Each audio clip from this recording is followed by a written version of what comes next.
बुलढाणा जिल्ह्यातील खामगाव शहरातून आगीची मोठी घटना समोर आली आहे।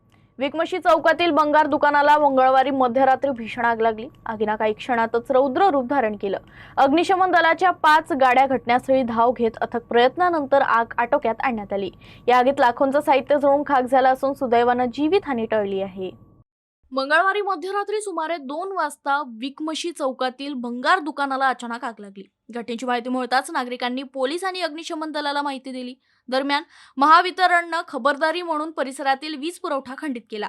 दुकानात प्लास्टिक, कागद आणि इतर ज्वालाग्राही भंगार साहित्य मोठ्या प्रमाणात असल्याने आगीने काही वेळातच रौद्र रूप धारण केलं। अग्निशमन दलाच्या 5 बंबांनी घटनास्थळी दाखल होत प्रयत्न करून आग नियंत्रणात आणली। या आगीत दुकानातील लाखोंचं भंगार साहित्य जळून खाक झालं असून दुकानाचंही मोठं नुकसान झालंय।